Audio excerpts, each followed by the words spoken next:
quick thank you to our sponsors for making this podcast possible. They keep this show free to listen to. Does connected parenting feel confusing? What do I do in this situation? How do I handle that issue? Let me help you make more sense of it all in my 30-day challenge. We meet for 4 weeks of group coaching, and you get access to all of the Peace in Parenting online materials, my entire Connected Parent Mastermind. Plus, we give you access to our school community. I help you get more connected and jumpstart your parenting in this 30-day challenge. So go to the show notes and sign up, and I'll see you there.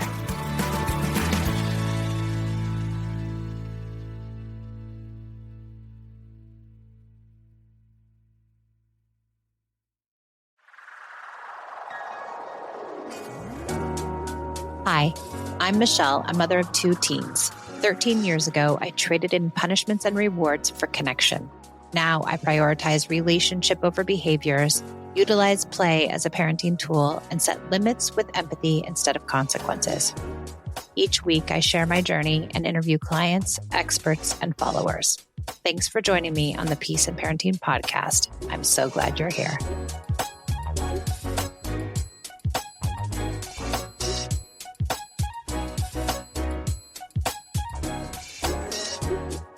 Welcome to the Peace in Parenting podcast. I'm Michelle, and I have a guest, Carolyn, who is going to introduce herself and get us started in a parenting question.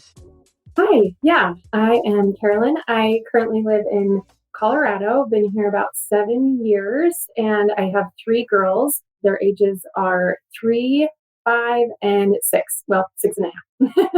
6.5 matters when you're 6.5. It matters, yeah. They're not matters. 1 year apart. A year and a half. Yeah, good. That's better. Yeah, a little better. A little better. Yeah. Crazy on my part, having them so close together.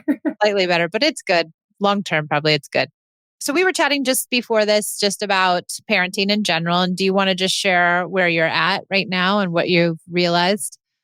Yeah. So I think like we were talking about before, I realized how much I'm parenting like my dad parented me, and how much, even though I disliked it very much, I have fallen into those patterns and things with a lot of control and kind of that power of, I'm your parent, you listen to me, you do what I say because I'm, because I said so, because I'm an adult.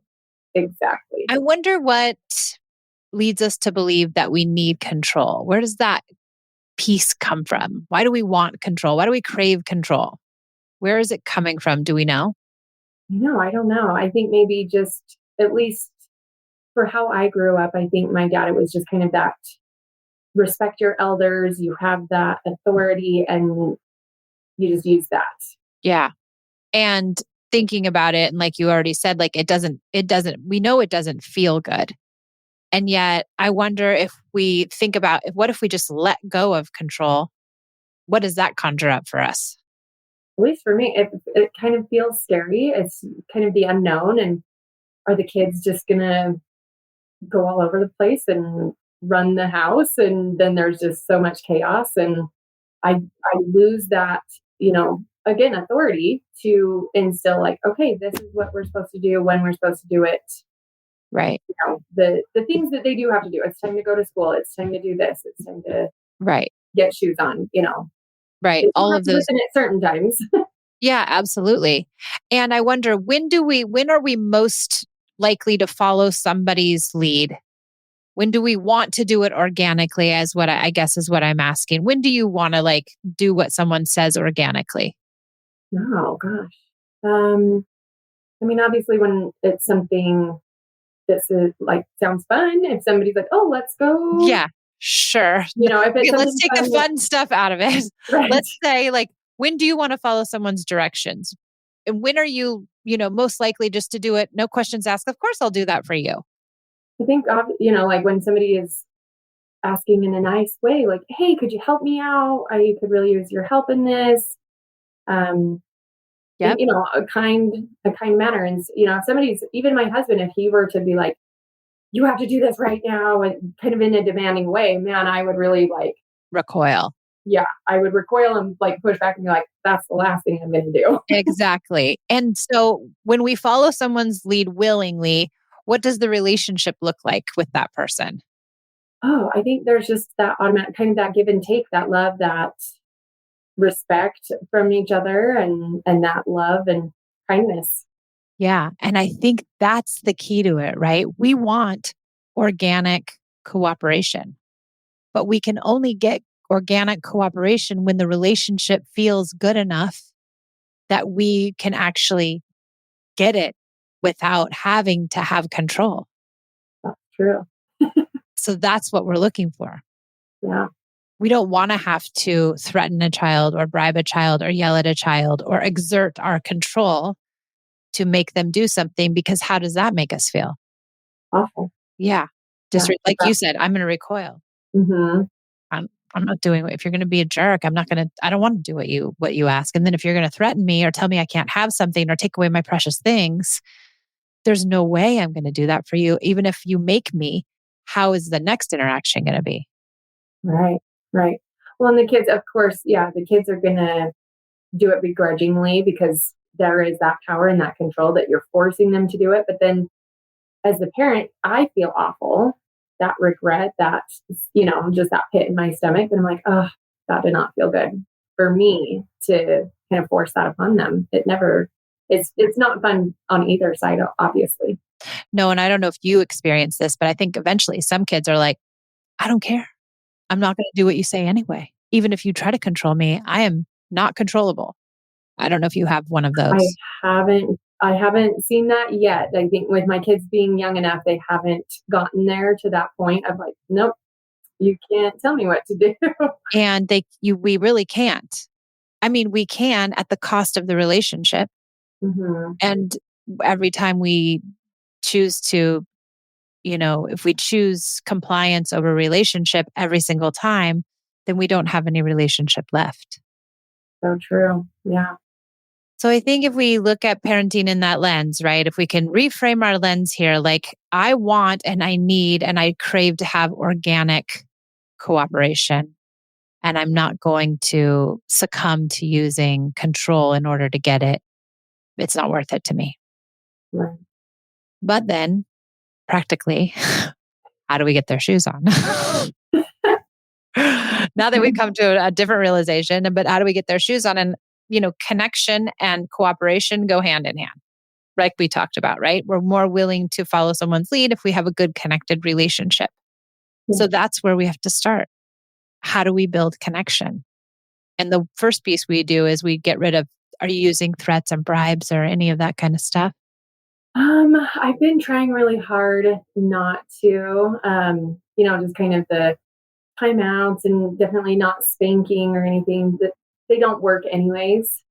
I do feel like with connection, it's been a bit hard just because there are three of them and there's kind of that jealousy factor. And even just the other day, we were out to dinner and I wanted to sit by mom, and the one is crying and totally melting down because she's not sitting by me. I only have two sides.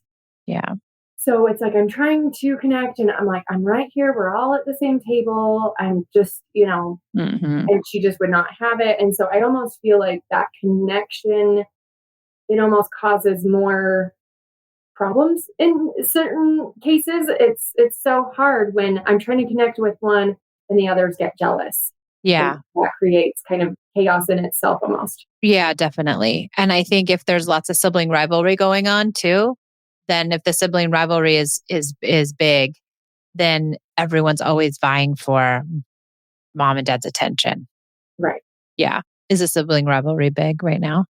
I feel like it is just anytime somebody's on my lap or I'm reading a story with one of them, they have to, you know, oh, start the book over. I will have to be here too. And, Yeah. I'm missing out. And, just kind of even that one-on-one time is really hard because the others feel, left out and slighted. When they have a disagreement, are we choosing a side? Am I choosing a side? Yeah. Like, you can't talk to your sister like that. Like, that's unkind. We don't talk meanly in this house. Like, that's not okay. Yeah. I mean, I try to instill, like, we use nice words and we don't talk to each other like that. That's being, that's unkind or that hurts feelings. So, Yeah. um, but I still am trying to welcome them in, like, okay, let's all read the book together. We Yeah. can, you know, Sometimes I think sibling rivalry, when it's because you have 3 kids, there's always going to be sibling rivalry, right? That's just part of life. It's never going to go away. Never, ever. In fact, my girls are out there. I don't know what they're doing. They're watching something and they're getting along and they're so happy. And I'm like, oh my gosh, yes, please. Thank you very much. But it isn't always like that. But I'd say that sometimes when we intervene in sibling fights, we unknowingly choose a side and we create more sibling issues.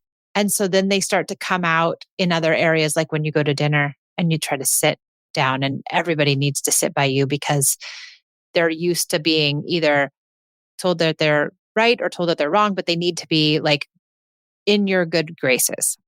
So some things that might help are when you're having a sibling fight, it's great to say outside of those moments and before you go to bed and when you're driving in the car, like what are kind things to say to people and what are unkind things to say to people and teach lessons in those ways.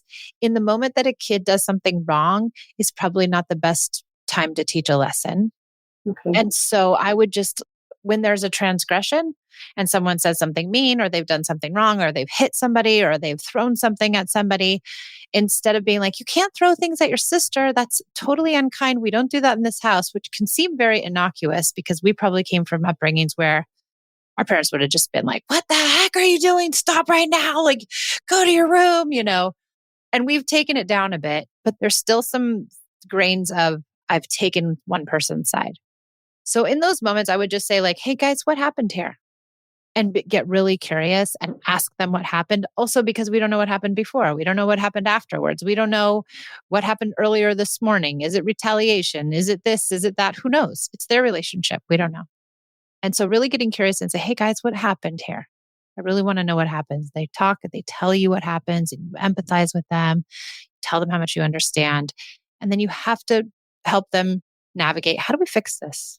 What can we do next time? What would be a better way that we could, encounter one another and help them really learn and teach them how to resolve conflict. Yeah, I love that. That way, maybe they don't feel like they need to be in your good graces. They need to be chosen as the one to sit by you, chosen as the one to sit on your other side, chosen as the one that you're going to read the book with, because they don't feel as if there's a competition. So that might unravel a little bit of that, I think, outside of those moments. And then I think really just leaning into connection, like all the connected pieces, like daily special time. Are you doing daily special time with them? Each individually or together? Each individually. Like I said, it's really hard to kind of separate them out and just have that special time without the others feeling so slighted. I'm trying to figure out, and right now, because I've heard the benefits of that, that special one-on-one time and stuff, and I'm just trying to figure out kind of logistically how to make it happen and just how to do it with the others feeling hurt and then it causing almost more problems than just not doing it at all. Totally. And I hear that all the time. People are like, it's not worth it. Like everyone's screaming and crying and mad at each other. And like no one's connecting because everyone's mad, right? It's true. And I think it does happen in the beginning. A few things that I could offer that might be helpful is you could do it with another adult. So when your husband's around or when another adult is around, it's each of you take one and then the third one can do something on their own. And you'd have to explain to everybody, this is what we're doing.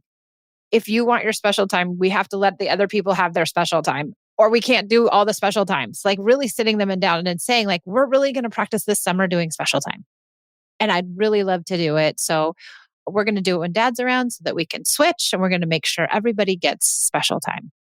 The other thing you can do is do sibling special time where you take one and the other do two, play together where one is in charge for 10 minutes and the other one is in charge for 10 minutes so that they can like have their special time. Each person's in charge and they play with each other and it creates more camaraderie. And then you rotate them in and out of that. And so that way they're occupied. If that doesn't work, then there's always like, hey, what can I set up for you to do while I'm doing special time with your sister? Because I need this time and then you're going to have your time. So that they really know what's happening. If you do it consistently, they're not going to bother each other so much. So it might be really hard at first, but after they realize, oh, I'm getting it too. I don't have to worry that I'm not going to get mine.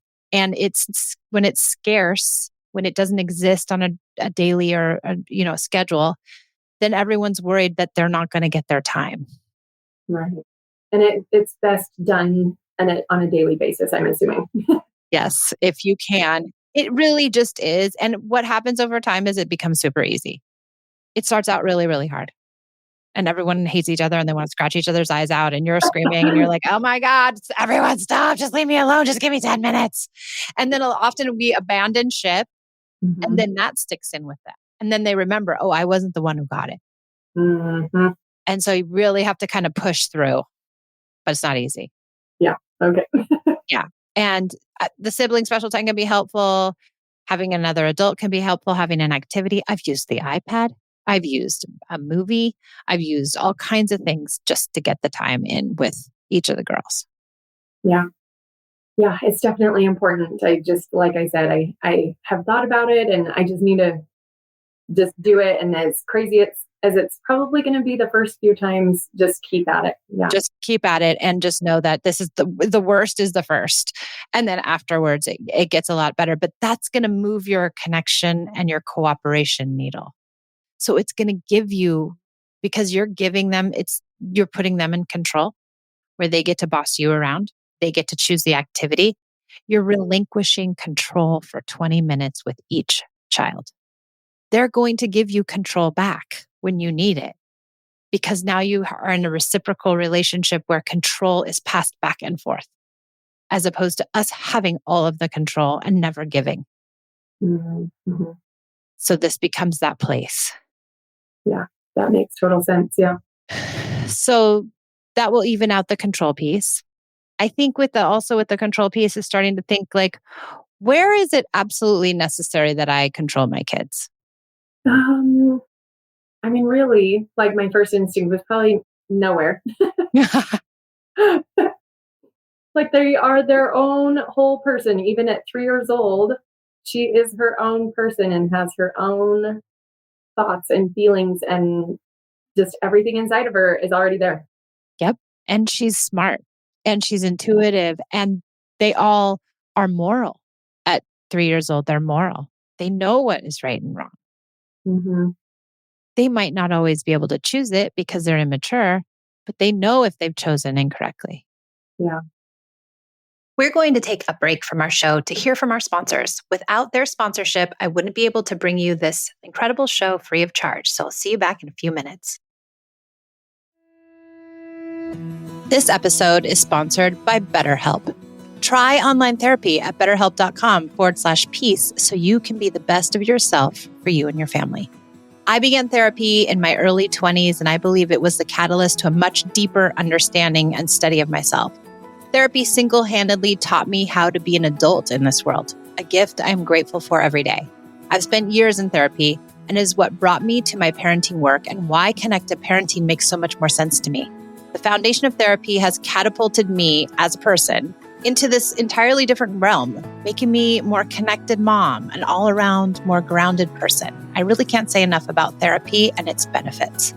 With BetterHelp, you can attend your sessions completely online, making it ideal for any schedule.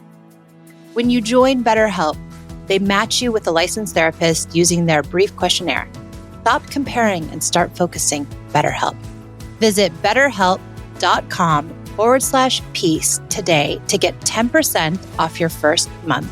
That's BetterHelp, HELP.com/peace.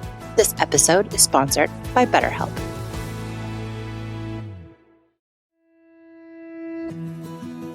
You know what I don't miss at all? The vicious week before my period. I always used to feel like I was walking in quicksand and craving the most unhealthy of foods. My sleep was always off and my moods were unpredictable.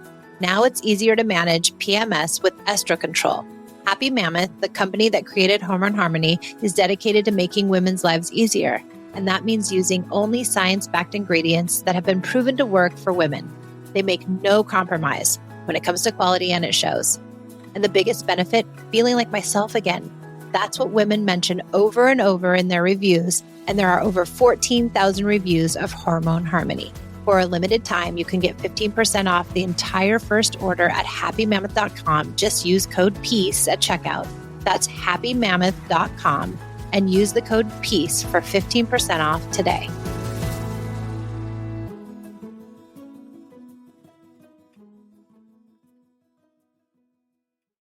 Let's dive back in.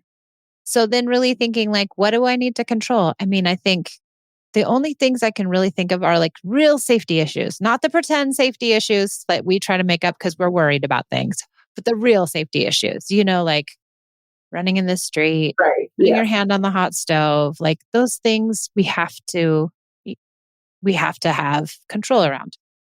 Absolutely. Yeah. Other than that, it's like they're going to eat when they're hungry. They're actually going to go to sleep when they're tired. They're going to bathe when they're ready. And the sooner we can get them to control those things on their own, the better off they are because they become self-sufficient. If we're always controlling everything, how will they ever learn to be autonomous? That's true. And I think maybe that's my, kind of ultimately my struggle is because my dad did control so many things in my life that's where obviously it's stemming from for me to control my kids, but also learning that for myself. It took me a long time probably to figure out like my own schedule of things and how to do my own, live my own life without, at a certain point, yeah, he couldn't control everything. As a teenager, there was pushback. He tried to control me, and I was like, no, I'm not having it. Yep. Yeah. Yep. And it probably damaged your relationship. Yeah, for a while it did. I mean, I think we've come back now, especially, years later, and I moved away and stuff and having my own kids. It's a different relationship now. But yeah, for a while it was kind of just meh. Yeah. And I think that's super common for all of us. That happens because we're like, I don't want to, have somebody telling me everything I can and can't do.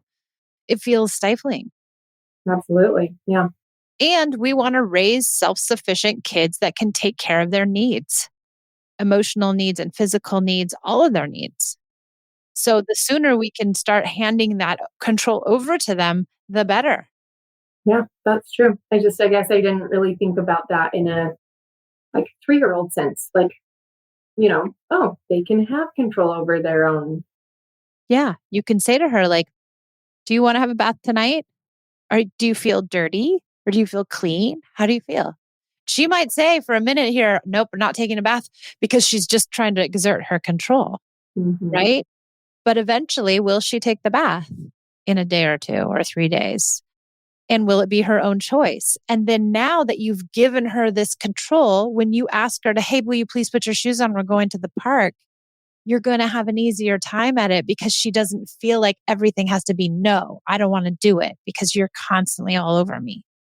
So where can we give the 3-year-old choices? Can she pick out her own clothes? Can she decide when she's going to take a bath? Can she decide what she's going to eat, what she's not going to eat? Can we, with, being, we don't, just let them eat cake every night for dinner, but we say like, here's the dinner, eat what you want. And, when you're done, you're done. Like, can we really start to have them listen to when am I hungry and am I full and am I listening to my body and when am I dirty and when am I tired? And those things we can start really young, and it's super helpful for them to learn that.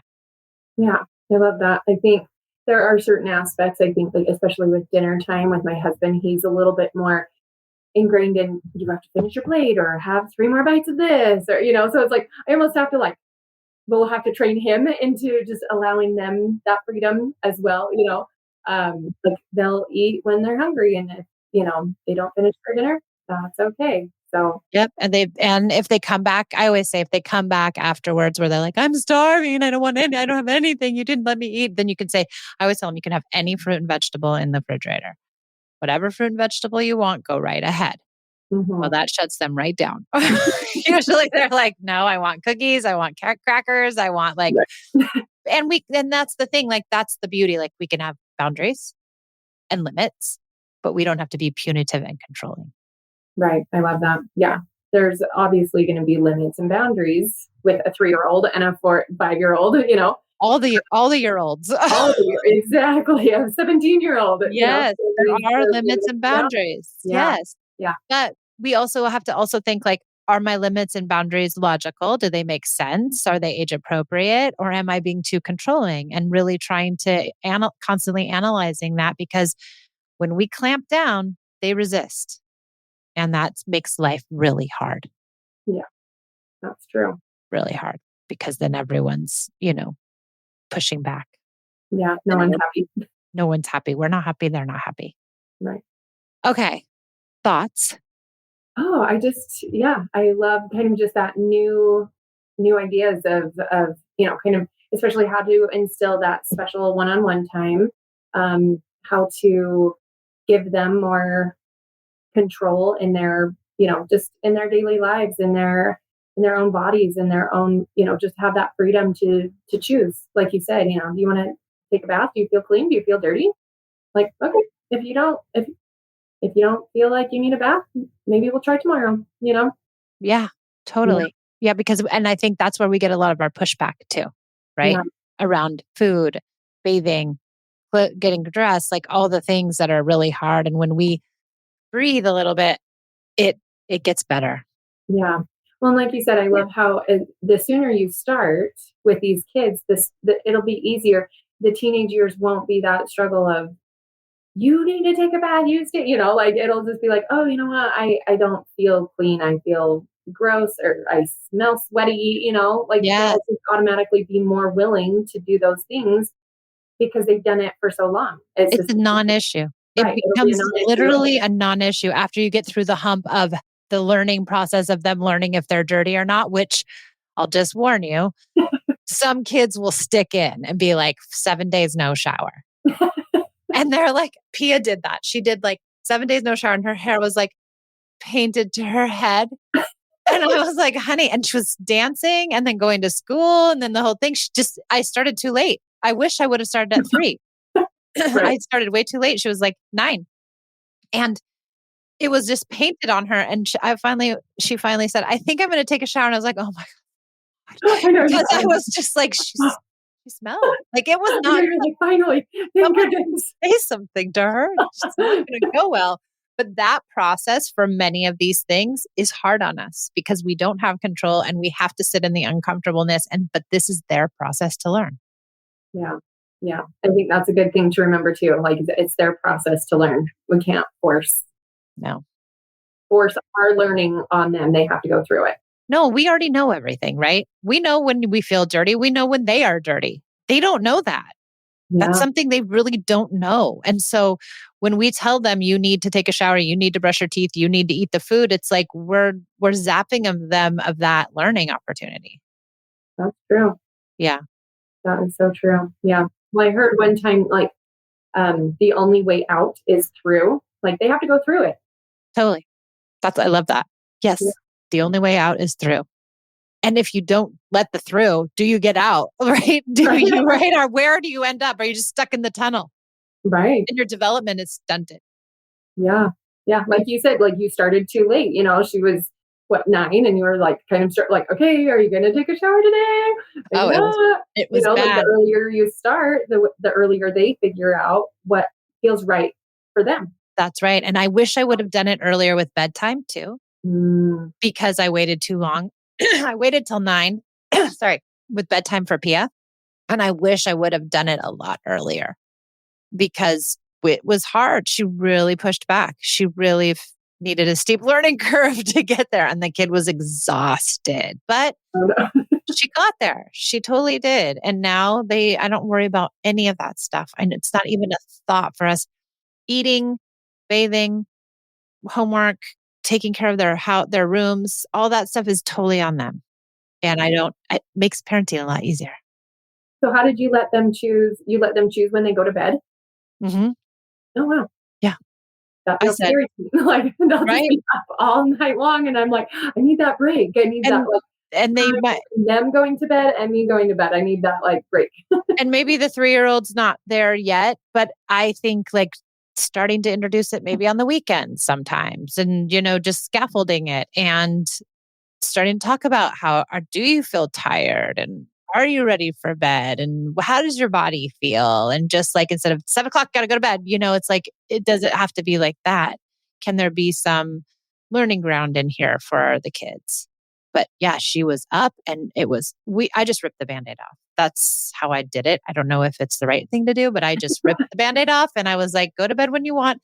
They both would tuck me in at like 9 and then they would stay up. Sometimes they would fall asleep. Esme would go to sleep every night at 9:30 because that's just who she is. Pia would stay up. Oh, that's funny. And they are their own personalities. They do, I can see in my girls is just the differences, the little things that, yep. Yep. And Pia's still a night owl and Esme still goes to bed and Pia sleeps all day and Esme gets up at 7 a.m. I mean, it's just who they are. Yep. And it was going to be who they were at 10 or who they were at 5. Yeah. Yeah. So that's that. Okay. Too funny. I love it. Thank you, Caroline. This was really good. I really appreciate it. I think a lot of people are going to glean some good stuff from it. I hope so. I sure did. I really appreciate it too. Thank you so much. You're so welcome. Thanks everybody for joining us on the Peace and Parenting podcast, and we'll see you next time.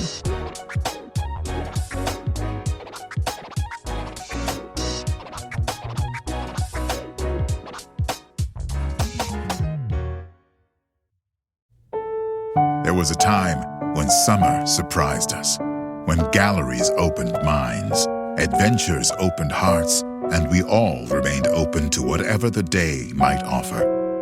It was a time to enjoy. It was summer, this summer, at Biltmore. Plan your visit or overnight stay so you can enjoy the marvelous works of Chihuly and savor the season. Reserve now at Biltmore.com. When you need mealtime inspiration, it's worth shopping Kroger, where you'll find over 30,000 mouth-watering choices that excite your inner foodie. And no matter what tasty choice you make, you'll enjoy our everyday low prices, plus extra ways to save, like digital coupons worth over $600 each week. You can also save up to $1 off per gallon at the pump with fuel points. More savings and more inspiring flavors make shopping Kroger worth it every time. Kroger, fresh for everyone. Fuel restrictions apply.